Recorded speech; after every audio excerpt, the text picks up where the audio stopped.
O seu filho foi diagnosticado com autismo e o plano de saúde, ele vem dificultando em muito o acesso a essas terapias multidisciplinares indicadas para o tratamento do autismo do seu filho?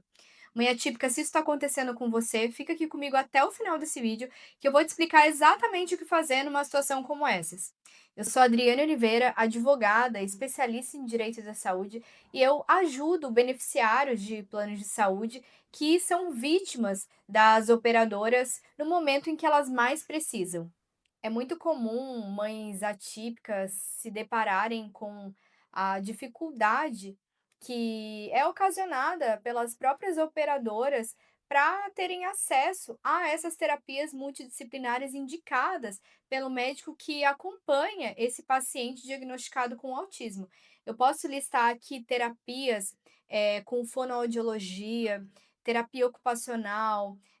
psicoterapia, seja ABA ou Denver, até mesmo hidroterapia, musicoterapia, são tratamentos aí que são amplamente negados pelos planos de saúde, sob várias justificativas, né? A principal delas é que é um tratamento que não está no rol da ANS, até mesmo eles acabam alegando que se trata aí de um tratamento experimental, né?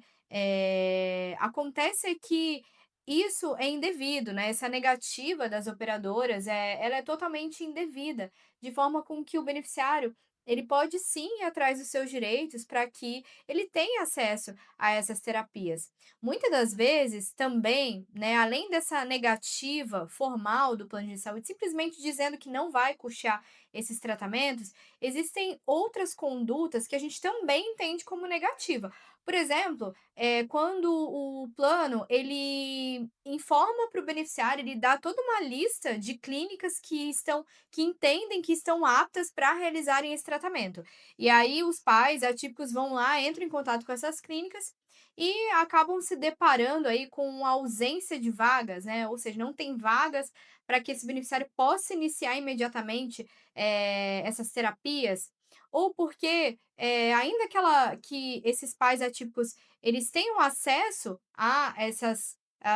terapias, essas clínicas, elas acabam limitando a quantidade e o tempo de sessões que são indicadas pelo médico. Ou também, elas colocam aí,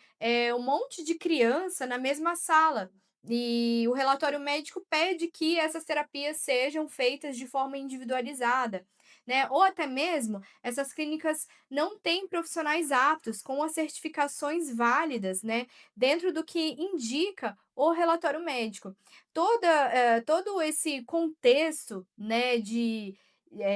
não execução, né, de não atender o que consta no relatório médico, é sim uma negativa de atendimento do próprio plano de saúde, né. Então, para além daquela negativa formal, né, simplesmente o plano dizendo que não vai custear essas terapias, também tem essas outras negativas, porque simplesmente, ainda que o plano de saúde ele ofereça uma rede credenciada para realizar esses tratamentos, eles não atendem o que consta no relatório médico. Então, se isso está acontecendo com você,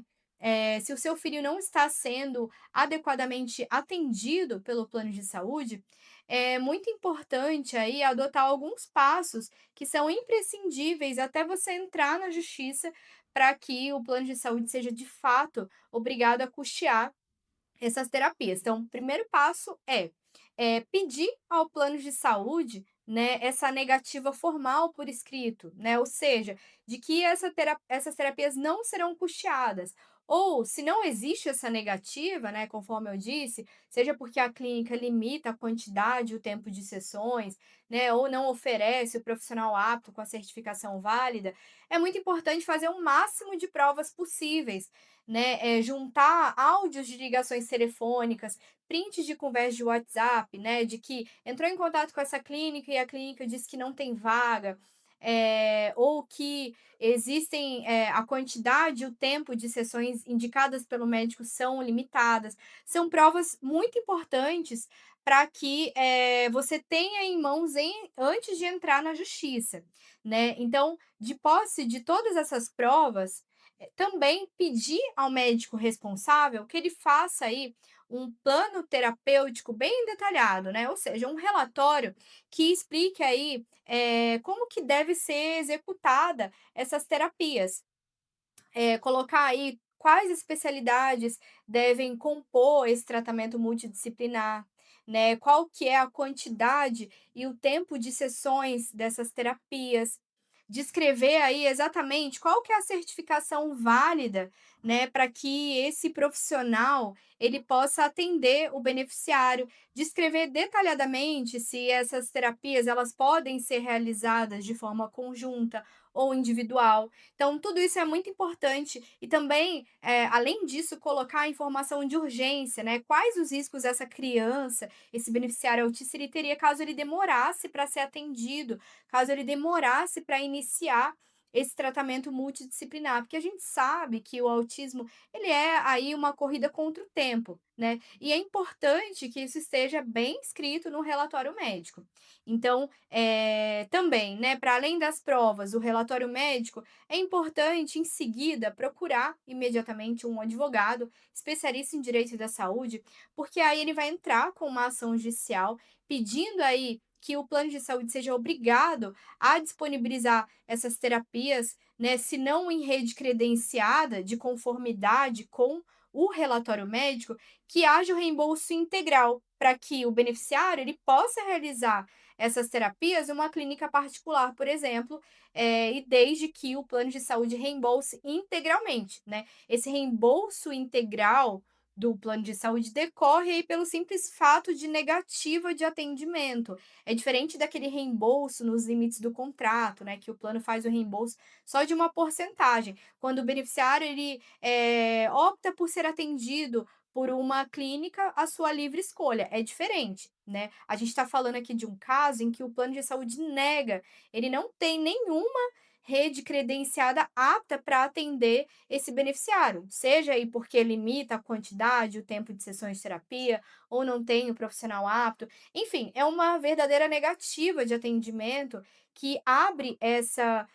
possibilidade do beneficiário de ter o direito ao reembolso integral, né. Então existem essas possibilidades que são pleiteadas dentro de uma ação judicial, né, inclusive o advogado pode pedir aí uma tutela de urgência, né, ou seja, uma liminar, que seria aí um pedido para que o juiz ele dê uma decisão provisória para que o beneficiário ele tenha acesso a essas terapias logo no início do processo, para que ele não precise ficar aí até o fim do processo aguardando, o seu direito a essas às terapias serem reconhecidos, né. E aí, uma vez conseguindo essa liminar, ele tem acesso a essas terapias enquanto tramita esse processo, né. Por isso que é muito importante ser orientada por um advogado especialista em direito da saúde, porque ele vai saber exatamente as melhores estratégias para que esse beneficiário ele consiga essas terapias o mais rápido possível. Bom, se você gostou desse vídeo, não deixe de compartilhar essa informação valiosa com quem mais precisa.